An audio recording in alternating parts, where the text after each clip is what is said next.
Hello friends, system maintenance के lecture number 17 में आपका स्वागत है। आज हम लोग डिस्कशन करने जा रहे हैं बायोस जो हमारे मदरबोर्ड का सबसे इम्पोर्टेंट पार्ट होता है। ये अलग बात है कि इसके बारे में बहुत सारे लोगों को नहीं पता होता है, जो खास करके टेक्निकली कंप्यूटर के या मदरबोर्ड के डिटेल्स में नहीं जाना चाहते हैं, उनके लिए इसका कोई बहुत इम्पोर्टेंस नहीं है। लेकिन बायोस बहुत ही इम्पॉर्टेंट प्रोग्राम है और बायोस के विषय में सबसे बड़ी बात है कि इसको हम किस श्रेणी में रखें। ना ये सॉफ्टवेयर है और ना ये हार्डवेयर है। एक्चुअल में हार्डवेयर चिप में लिखे गए प्रोग्राम, एक नया टर्म आता है फर्मवेयर। तो बायोस हार्डवेयर और सॉफ्टवेयर दोनों का कलेक्शन है। ये एक हाइब्रिड प्रोडक्ट है जिसको क्या हम लोग नाम देते हैं फर्मवेयर।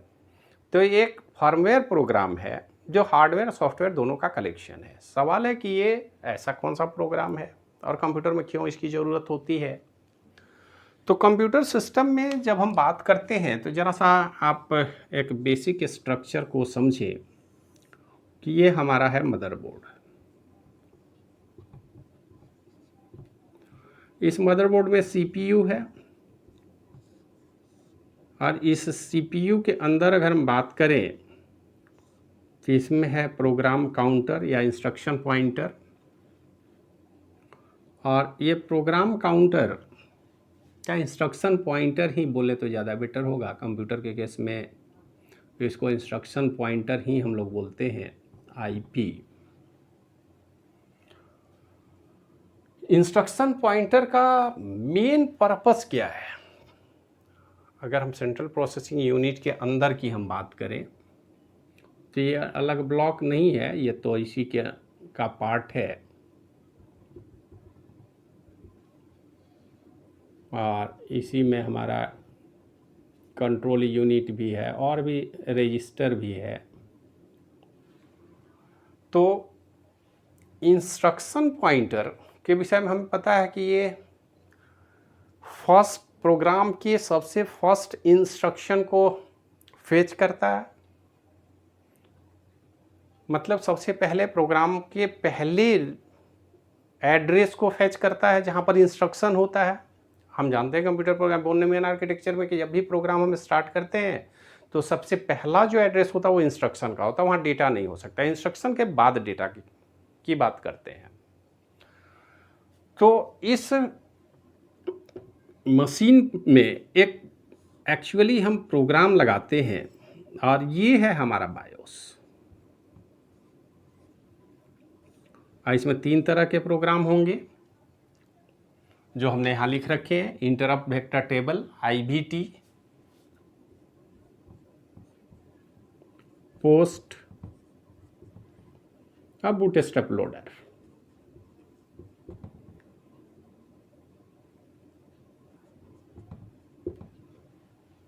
अब जरा गौर से सोचें कि सिस्टम को जब हम पावर देते हैं, जब ये ऑन होता है उस समय तो इसके पास कुछ होता नहीं है।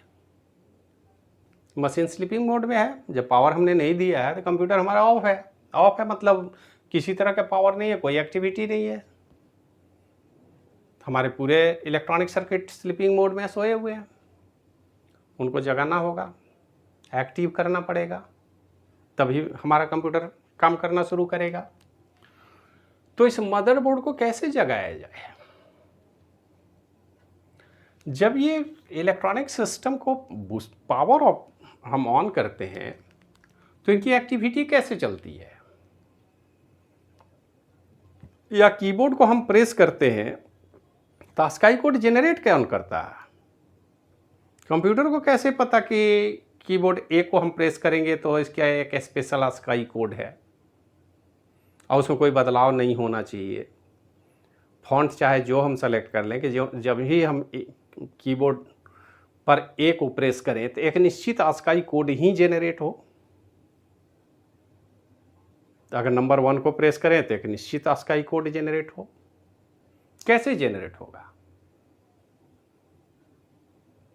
और इस तरह की गलती लाइफ टाइम में कंप्यूटर कभी नहीं करता कि हम ए प्रेस करें तो जेड लिख दे, वो उसको अंडरस्टैंड करना भूल जाए, ऐसा तो नहीं होता।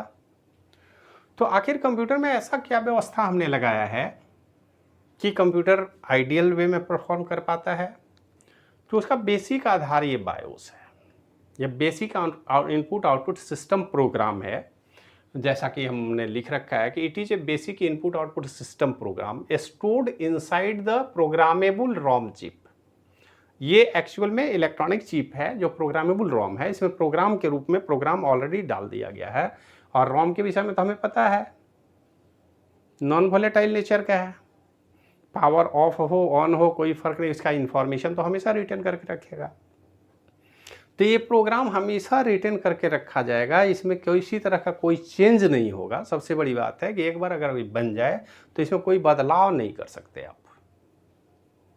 तो बहुत सारी कंपनियां जो अपना लोगो, अपना नाम कंप्यूटर ऑन करते ही आप देखेंगे उसके विषय में बायोस का डिटेल इन्फॉर्मेशन आना शुरू हो जाता है। कंप्यूटर जो कुछ भी लिखना शुरू करता है विंडो ऑपरेटिंग सिस्टम स्टार्ट होने से पहले, वो सारे इन्फॉर्मेशन बायोस में दिए गए होते हैं और परमानेंट डाले गए होते हैं। जब तक वो बायोस एक्टिव है उसके लाइफ टाइम में वो इन्फॉर्मेशन वहाँ मौजूद रहेगा। इसलिए उसको प्रोग्रामेबल रोम में चिप में रखा गया है and put on the motherboard. Motherboard पर ही लगा दिया जाता है। एक्चुअल में हर मदरबोर्ड का एक यूनिक अपना बायोस होता है। अगर हमने मदरबोर्ड बदल दिया तो बायोस भी बदल गया। हम सेम मॉडल के मदरबोर्ड की बात नहीं करते। एक मॉडल के जितने भी मदरबोर्ड हैं हो सकता है उन पर एक कॉमन बायोस लगाया जाए, लेकिन कंपनियां जो ही मदरबोर्ड की डिज़ाइन बदलती है, मदरबोर्ड अपग्रेड होता है, मदरबोर्ड में कोई भी बदलाव होता है तो बायोस में भी बदलाव होना जरूरी है। इसलिए एक मदरबोर्ड के बायोस को दूसरे मदरबोर्ड में आप इंसर्ट नहीं कर सकते।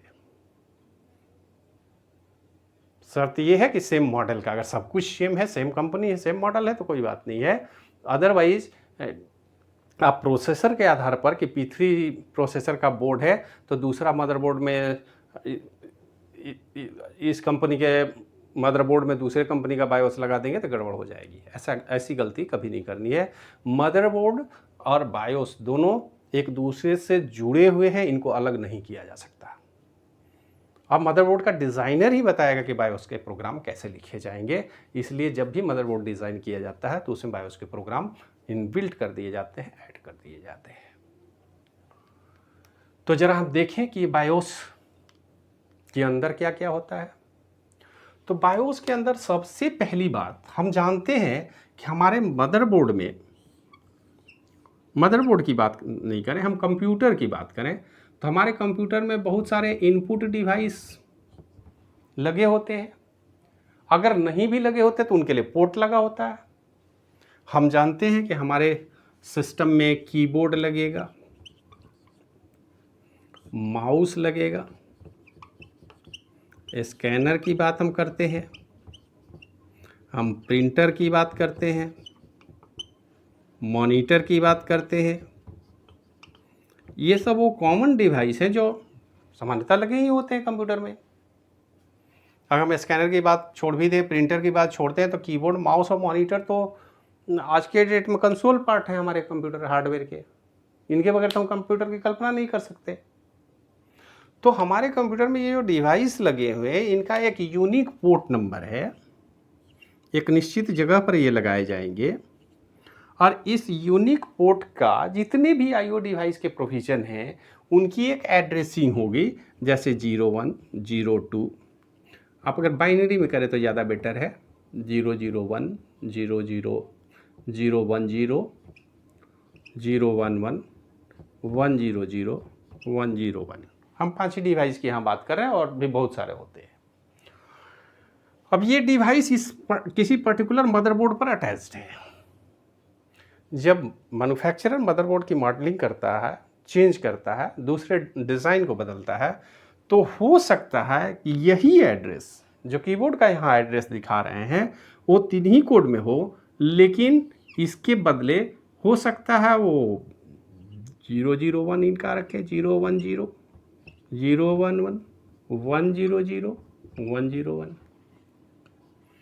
अब ये मदरबोर्ड 1 की बात हम कर रहे हैं, ये मदरबोर्ड 2 की बात कर रहे हैं। दो मदरबोर्ड में कीबोर्ड के एड्रेस अलग अलग हो सकते हैं, तो इस एड्रेस का इंफॉर्मेशन कहाँ होगा, ये हमारे बायोस के पास होगा।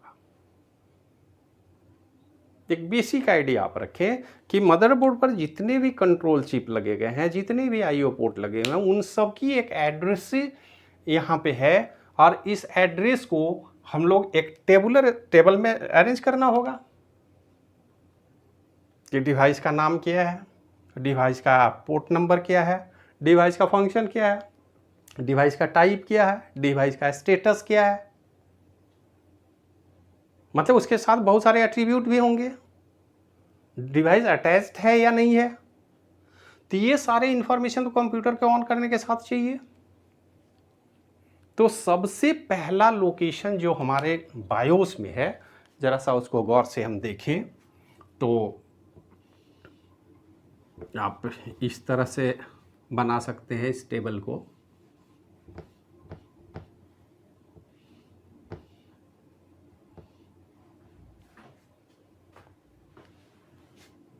यहाँ पर और बड़ा कर दें हम, डिवाइस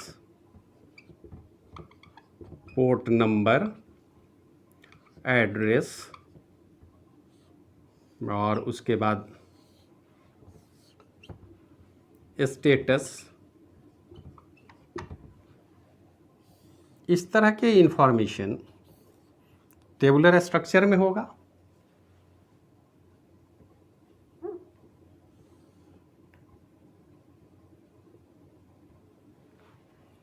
अब डिवाइस अगर मान लेते हैं कीबोर्ड, पोर्ट नंबर 01, एड्रेस क्योंकि मेमोरी के एड्रेस से एक्सेस किया जाएगा, सीपीयू के एड्रेस से। तो अगर 20 बिट है तो 20 बिट एड्रेस होगा।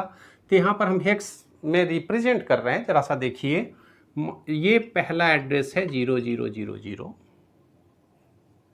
तो यहाँ पर 0000 एड्रेस हम नहीं दे सकते। यहाँ पर एड्रेस हो सकता है 0100, और ये एड्रेस हेक्स में हम लिख रहे हैं 0101, 0102, 0103, 0104। ये हेक्स एड्रेस है, और पहला एड्रेस 00 यहाँ होगा, क्योंकि जब भी मशीन ऑन होगा तो उसके इंस्ट्रक्शन पॉइंटर में ये बायोस के लोकेशन, बायोस के एड्रेस की हम बात कर रहे हैं, इसमें जितने भी इंफॉर्मेशन है वो एक निश्चित लोकेशन एड्रेस पर लोकेटेड होंगे। तो ये जो हमारा है IVT, इंटरप्ट वेक्टर टेबल, वो यहाँ पर एड्रेस जनरेट करता है। इस टेबल को हम बोल रहे हैं इंटरप्ट वेक्टर टेबल, जिस टेबल में हम डिवाइस नेम, उसका पोर्ट नंबर, उसका एड्रेस, उसका स्टेटस, ये सारे इंफॉर्मेशन हमारे कंप्यूटर में दिए गए हैं, परमानेंटली स्टोर कर दिए गए हैं, ताकि कंप्यूटर को बाद में एक्सेस करने में दिक्कत ना हो। तो कंप्यूटर में जितने भी हार्डवेयर के डिवाइस लगे हुए हैं, इन सारे डिवाइस का डिटेल, जो इंपॉर्टेंट डिटेल है, वो एक टेबुलर स्ट्रक्चर में है, जिसको हम बोल रहे हैं IVT, इंटरप्ट वेक्टर टेबल। और किसी भी डिवाइस को एक्सेस करने के लिए सीपीयू एक निश्चित इंटरप्ट जनरेट करेगा और उस लोकेशन पर वो चला जाएगा। ये बड़ा ही इंपॉर्टेंट टेबल है, जो कंप्यूटर में लगे हुए सारे हार्डवेयर डिवाइस और उनके एड्रेस को एक्सेस करने का कैपेबिलिटी रखता है, उनके स्टेटस की जानकारी रखता है। और जब भी किसी डिवाइस को एक्सेस करना होगा तो सीपीयू इसी टेबल के थ्रू उनको एक्सेस करता है, क्योंकि सीपीयू को कैसे पता चलेगा डिवाइस का पोर्ट नंबर कौन सा है। जब तक पोर्ट नंबर नहीं होगा तब तक इनपुट रिसीव कैसे करेगा वो। जब तक पोर्ट नंबर पता नहीं होगा वो मॉनिटर के आउटपुट पर डिस्प्ले कैसे भेजेगा। एड्रेस तो चाहिए। जब भी आईओ डिवाइस में रीड या राइट ऑपरेशन करना होगा तो आईओ डिवाइस का पोर्ट नंबर एड्रेस चाहिए। वो एड्रेस मिलेगा इनको इंटरप्ट वेक्टर टेबल में, जो बायोस के रूप में हमारे कंप्यूटर में लगाए गए हैं। दूसरा, इसी में एक और बायोस का जिक्र करें हम, आपने देखा होगा ये हमारा कीबोर्ड है, कीबोर्ड पर की बने हुए हैं, किसी एक की को आप प्रेस करते हैं तो यहाँ पर एक बायोस लगा हुआ है, और इस बायोस को हम बोलते हैं कीबोर्ड बायोस। कीबोर्ड बायोस कहने का मतलब जो ही किसी लोकेशन को हम एक्सेस करना चाहें तो कीबोर्ड के किसी भी की के अगेंस्ट एक निश्चित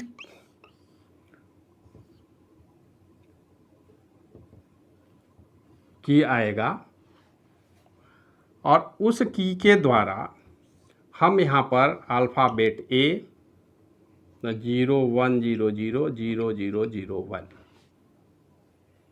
हमने क्या कर रखा है कि यहाँ पर अल्फ़ाबेट या नंबर और उनका आस्काई कोड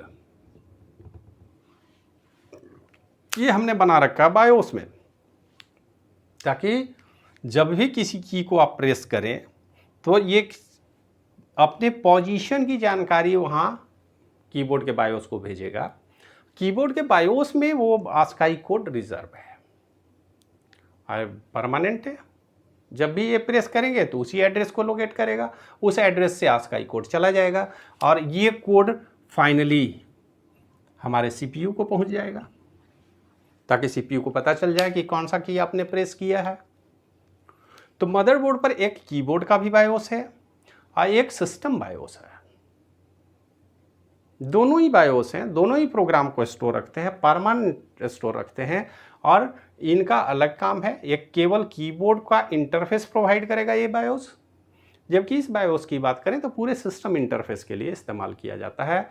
और सबसे पहले कंप्यूटर यदि ऑन होता है तो इस बात का आपको ख्याल रखना पड़ेगा कि हमारा कंप्यूटर सिस्टम ऑन होने के साथ जब हम कोई एड्रेस जनरेट ही नहीं कर सकते ड्यूरिंग ऑन टाइम, तो इंस्ट्रक्शन पॉइंटर में जो एड्रेस होता है वो निश्चित रूप से 0000 होगा, हेक्स। अगर हम हेक्स में रिप्रेजेंट करें तो ये अगर 20 लाइन एड्रेस है तो 20 होगा, क्योंकि हमने तो अभी कोई एड्रेस दिया नहीं है। और ये लोकेशन सीधे सीधे IVT के पहले लोकेशन को पॉइंट आउट करेगा, वहीं से प्रोग्राम शुरू हो जाएगी। क्योंकि कंप्यूटर जब ऑन होगा तो इंस्ट्रक्शन पॉइंटर में जो भी एड्रेस होगा, तो चूंकि शुरू में कोई एड्रेस नहीं होता, तो वो 00 लोकेशन एड्रेस को एक्सेस करता है और 00 एड्रेस पर हमने पहले से प्रोग्राम रॉम का रखा है, इंटरप्ट वेक्टर टेबल का है, वहाँ से प्रोग्राम स्टार्ट हो जाता है। इसलिए जब भी आप देखेंगे कि कंप्यूटर का स्विच आपने ऑन किया तो कुछ प्रोग्राम ऑटोमेटिक रन करते हैं, उसमें हमारा कोई इंटरफेरेंस होता ही नहीं, हम तो चुपचाप बैठ के देखते रहते हैं कि हमारा कंप्यूटर ऑन हो रहा है। तो आखिर जब हमने कोई इंस्ट्रक्शन नहीं दिया तो कंप्यूटर स्टार्ट कैसे हो गया, कंप्यूटर चलना कैसे शुरू हुआ? तो उसके लिए इंटरप्ट वेक्टर टेबल में जो प्रोग्राम है, सबसे पहले वही प्रोग्राम एग्जीक्यूट ऑटोमेटिकली शुरू हो जाते हैं, क्योंकि वो 0 लोकेशन पर ही लिखे गए हैं। तो कंप्यूटर के स्टार्टिंग लोकेशन में अगर प्रोग्राम लिखा गया है तो स्वाभाविक है यहाँ जाएगा, इंस्ट्रक्शन को फेच करेगा, एग्जीक्यूशन शुरू हो जाएगी। और एग्जीक्यूशन शुरू होने पर सबसे पहला काम जो कंप्यूटर करता है, जनरली इस IVT को मेन रैम मेमोरी में इसको कॉपी करना होता है।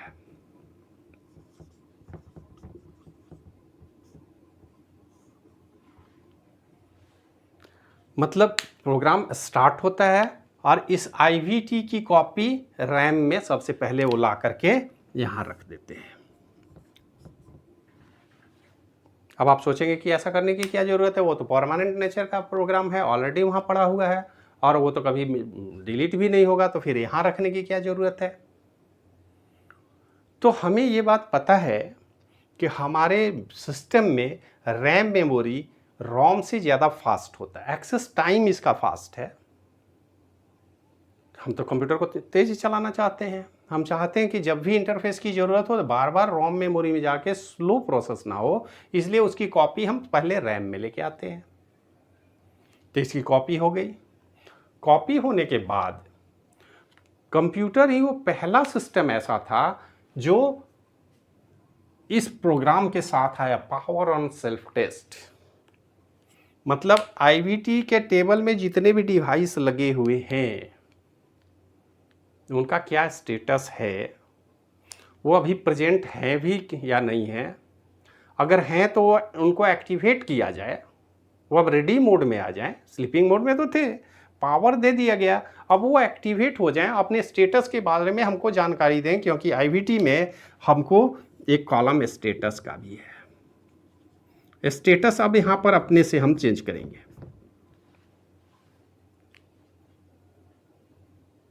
डिफ़ॉल्ट जो भी स्टेटस हो, अब इस प्रोग्राम को हम टेस्टिंग मोड में लेके जा रहे हैं। कंप्यूटर वो डिवाइस है जो पहली बार अपने आप को ही सेल्फ टेस्ट करता है। इंटेलिजेंट मशीन है, तो इंटेलिजेंट मशीन का मतलब ही ये है कि कंप्यूटर सेल्फ टेस्ट करेगा। सेल्फ टेस्ट करके जितने भी डिवाइस हैं उनके स्टेटस को यहाँ पॉइंट आउट करेगा। सबसे पहले सीपीयू खुद को टेस्ट करता है। अब ये थोड़ा सुनने में थोड़ा सा विचित्र लगेगा कि भाई सीपीयू ही तो ऑन करके प्रोग्राम चला रहा था, अपने आप को क्या टेस्ट करेगा। तो सीपीयू के पास जितने भी रजिस्टर हैं, जो और भी रजिस्टर उसमें लगे हुए हैं, उनका फ्लैग है, उनको पहले सेल्फ टेस्ट में सबसे पहले अपने को टेस्ट करता है। अपने क्लॉक स्पीड के विषय में जानकारी लेता है कि क्लॉक फ्रिक्वेंसी क्या है, जो स्पेसिफाइड है वो है कि नहीं, उसमें कोई बदलाव तो नहीं हुआ है। तो सबसे पहले अपने टेस्ट करेगा, अपने सारे पेरिफेरल को टेस्ट करेगा। टेस्ट करने का मकसद ये होता है कि जो भी डिवाइस में हमारे आईवीटी में जो रिपोर्ट है वो सही है कि नहीं। अगर पोर्ट नंबर हमने बना रखा है कि 101 कीबोर्ड का है, तो कीबोर्ड को एक मैसेज दे करके उनका एक्नॉलेजमेंट लेने की कोशिश करता है कि कीबोर्ड सही से फंक्शन कर रहा है कि नहीं, वो रेडी मोड में है कि नहीं, अटैच्ड है या नहीं।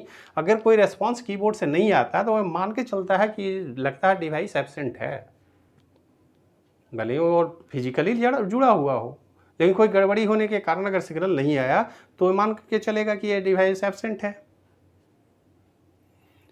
और एब्सेंट का मतलब होता है कि अगर एक प्रॉब्लम आ गई कंप्यूटर में, तो कंप्यूटर में जो प्रॉब्लम आता है डिवाइस को एक्सेस करने के दौरान, उनके स्टेटस चेकिंग के दौरान, उसमें वो दो तरह के प्रॉब्लम होता है। पहला, फैटल एरर। अगर कीबोर्ड नहीं है तो कंप्यूटर ऑन करने की क्या ज़रूरत है। अगर कंप्यूटर की मेमोरी ही गड़बड़ है, डिस्प्ले ही ठीक से काम नहीं कर रहा, तो फिर कंप्यूटर ऑन करने से मतलब क्या है, डिस्प्ले तो आएगा नहीं, यूजर इंटरफेस काम नहीं करेगा। तो उस डिवाइस जिसके प्रॉपर फंक्शन नहीं करने से हमारे कंप्यूटर के चलाने में दिक्कत होगा, कंप्यूटर ऑन नहीं हो सकता है, उनको हम बोलते हैं फैटल एरर। तो फैटल एरर का रिपोर्ट अपने ढंग से कंप्यूटर देता है यूजर को, बीप साउंड से देगा, डिस्प्ले में बताएगा। और कुछ ऐसे डिवाइस हैं जिनके रहने नहीं रहने से बहुत अंतर नहीं पड़ता है कंप्यूटर के ऑपरेशन पर। जैसे अगर हमने कंप्यूटर ऑन किया और सीडी ड्राइव एब्सेंट है, तो कंप्यूटर को ये पता है कि सीडी ड्राइव के बगैर काम तो रुकता नहीं है। सीडी ड्राइव की ज़रूरत तो कभी कभार पड़ेगी, प्रिंटर की ज़रूरत तो कभी कभार पड़ेगी, फ्लॉपी डिस्क की ज़रूरत कभी कभार पड़ेगी। तो अगर वो नहीं भी काम कर रहा है, ये अलग बात है कि उसका इन्फॉर्मेशन कंप्यूटर के ऑपरेटर को, यूजर को ज़रूर सेंड करता है कि देखिए ये पर्टिकुलर डिवाइस काम नहीं कर रहा है, इनके विषय में आप अपना विचार बताएं या F1 प्रेस करें, हम आगे बढ़ जाएं। जो नॉन फैटल एरर को हैंडल करने का तरीका अलग है, फैटल एरर को हैंडल करने का तरीका अलग है। अगर कंप्यूटर में फैटल एरर आता है तो आप देखिए कंप्यूटर वहीं पे रुक जाएगा, उसके आगे ऑन नहीं होगा और किसी भी परिस्थिति में ऑन नहीं होगा। और नॉन फैटल डिवाइस जो हैं जिनके कारण नॉन फैटल एरर क्रिएट होता है, उनके लिए आपसे हो सकता हो आपसे पूछे या ऑटोमेटिक तरीके से इग्नोर करके आगे बढ़ सकता है और आपका कंप्यूटर ऑन हो जाता है। तो इंटरप्ट वेक्टर टेबल में सारे रिसोर्स के एड्रेस, उनका स्टेटस पहले कंप्यूटर को बताया गया। अब बताया क्या गया, वो तो ऑलरेडी लिखा हुआ है। वो ऑन होने के बाद उनकी रैम में कॉपी की गई और टेस्टिंग कर ली गई। सब कुछ ठीक ठाक रहा तो power on self test pass हो गया, सेल्फ टेस्ट में कंप्यूटर निकल गया। फिर आगे बढ़ा, आगे बढ़ने के बाद अभी हमारे पास विंडोज़ तो आया नहीं है। अब इसके बाद तीसरा जो प्रोग्राम है जिनको हम लोग बोलते हैं bootstrap loader. Bootstrap loading process कहने का मतलब है कि ये लास्ट मोमेंट में इस प्रोग्राम को रन किया जाता है जब हमारा कंप्यूटर सेल्फ टेस्ट को क्रॉस कर गया है, इंटरप्ट वेक्टर टेबल से मिला, सारे डिवाइस का स्टेटस चेक हो गया, सब लोग काम करने के लिए रेडी हैं, तब वो इस प्रोग्राम को चलाएगा। बूटस्ट्रैप लोडर एक प्रोग्राम है जो ऑपरेटिंग सिस्टम के इंपॉर्टेंट फाइल, सारे फाइल को नहीं, इंपॉर्टेंट फाइल को हमारे रैम मेमोरी में लोड करता है। क्योंकि हम जानते हैं कि जब हमारा प्रोग्राम रन करता है तो हार्ड ड्राइव पर ऑपरेट नहीं होता, वो तो रैम मेमोरी से ऑपरेट होगा। तो रॉम मेमोरी में ऑपरेटिंग सिस्टम के वो सारे इंपॉर्टेंट फाइल की कॉपी वो तैयार करता है और जिनको हम बोलते हैं ऑपरेटिंग सिस्टम फाइल्स। इस फाइल में क्या क्या होगा, तो हम जानते हैं कि हमारा कंप्यूटर जब ऑपरेट करता है, आज विंडोज़ की अगर हम बात करें तो कम से कम 100-150 ऐसे प्रोग्राम है जो बैकग्राउंड में रन करते रहते हैं, क्योंकि मेमोरी रिफ्रेश करना है, रैम मेमोरी तो रिफ्रेश करना पड़ता है। तो रिफ्रेश करने का प्रोग्राम कौन चलाता है, आप तो चलाते नहीं हैं। तो कंप्यूटर के मदरबोर्ड पर बैकग्राउंड में ऑटोमेटिक चलता है कि निश्चित टाइम पर वो रिफ्रेश करता रहेगा। कुछ ऐसे प्रोग्राम हैं जो लगातार कंप्यूटर में क्लॉक चलता रहता है, कैलेंडर चलता रहता है, टाइमिंग देखिएगा ऑटोमेटिक चलता है, हमको चलाने की ज़रूरत नहीं है। तो इस तरह के बहुत सारे ऐसे प्रोग्राम हैं जो यूजर को बिना बताए ऑटोमेटिक तरीके से रन करते रहते हैं। उन सब सारे प्रोग्राम को मशीन में चलाने के लिए हमको ऑपरेटिंग सिस्टम के इम्पॉर्टेंट फाइल को लोड करना ज़रूरी होता है। और इस फाइल में अगर हम बात करें तो सबसे पहले कंप्यूटर रियल मोड में ऑन होता है। Real mode means DOS mode, जो पहला हमारा 8086 प्रोसेसर बना था उस समय जिस मोड में ऑन होता था, मतलब स्टार्ट होगा, सबसे पहले सिस्टम फाइल को लोड किया जाएगा ताकि सिस्टम फाइल के एग्जीक्यूशन में कोई दिक्कत नहीं हो।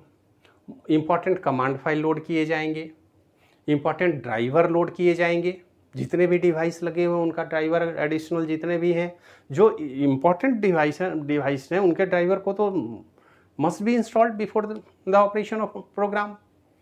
तो ये सारे डिवाइस ड्राइवर डाले जाएंगे और ये ऑपरेटिंग सिस्टम के इम्पॉर्टेंट फाइल के लोड होने के बाद, अगर विंडोज़ की बात करें तो डेस्कटॉप आने तक, या अगर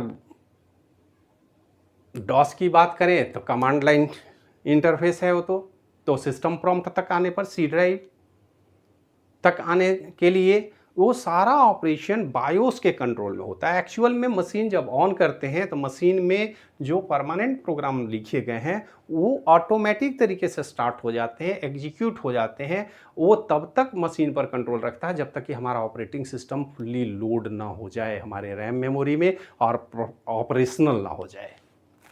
क्योंकि एक बार ऑपरेशनल हो गया तो फिर ये पूरा सिस्टम ऑपरेटिंग सिस्टम के कंट्रोल में चला जाएगा और बायोस का काम वहाँ पे ख़त्म हो जाएगा। पूरा मशीन ही ऑपरेटिंग सिस्टम के कंट्रोल में चला जाएगा। और ऑपरेटिंग सिस्टम में कंट्रोल में कब गया, सबसे पहले मशीन को हमने ऑन किया, इंटरप्ट वेक्टर टेबल को लोड किया, इंटरप्ट वेक्टर टेबल को रैम मेमोरी में कॉपी किया, पावर एंड सेल्फ टेस्ट सारे डिवाइस की टेस्टिंग हो गई, सबके स्टेटस का रिपोर्ट हमने ले लिया।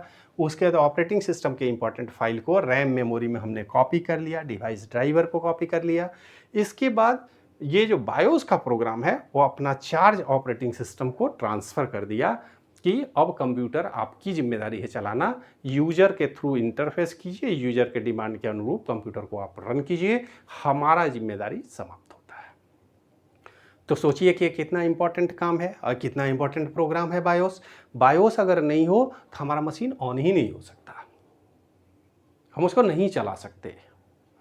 तो स्वाभाविक है कि बायोस में किसी तरह का छेड़छाड़ तो किया भी नहीं जा सकता है, क्योंकि वो मैन्युफैक्चरर ने उसमें लिख रखा है प्रोग्राम। लेकिन अब धीरे धीरे उसमें मॉडिफिकेशन होता है, डिफ़ॉल्ट सेटिंग की बात होती है, उसमें ज़रूरत के मुताबिक हम थोड़ा सा चेंज भी करते हैं। लेकिन बायोस में अगर हम नए हैं तो हमको बिल्कुल भी छेड़छाड़ नहीं करनी चाहिए और बायोस को एज इट इज़ अपने ढंग से काम करना चाहिए। यूजर का रोल स्टार्ट होता है जब कंप्यूटर में ऑपरेटिंग सिस्टम या उसका डेस्कटॉप आ जाता है, तब आपके कंट्रोल में मशीन आ जाता है, तब पूरा मशीन ऑपरेटिंग सिस्टम के कंट्रोल में होता है और यूजर ऑपरेटिंग सिस्टम के थ्रू हार्डवेयर को एक्सेस करने की स्थिति में होता है। हार्डवेयर को एक्सेस मतलब डायरेक्ट नहीं करेगा, वो जो भी उसका रिक्वायरमेंट होगा वो ऑपरेटिंग सिस्टम को भेजेगा। ऑपरेटिंग सिस्टम इस पूरे हार्डवेयर को अपने हिसाब से कंट्रोल करता है। तो ये बायोस की कहानी है और बायोस को समझना पड़ता है। हर मदरबोर्ड पर बायोस लगा होता है, बायोस के साथ किसी तरह का छेड़छाड़ नहीं करना चाहिए और बायोस में कोई मॉडिफिकेशन आप अपनी मर्जी से नहीं कर सकते या किसी दूसरे मदरबोर्ड का बायोस भी आप यूज नहीं कर सकते हैं। मदरबोर्ड का बायोस मदरबोर्ड के मैन्युफैक्चरर के द्वारा बनाया गया है, उसमें किसी तरह का छेड़छाड़ बिल्कुल भी नहीं करना चाहिए। तो आज की वीडियो में इतना ही। इसको देखने के लिए धन्यवाद और अगले लेक्चर में फिर मिलते हैं। तब तक के लिए धन्यवाद।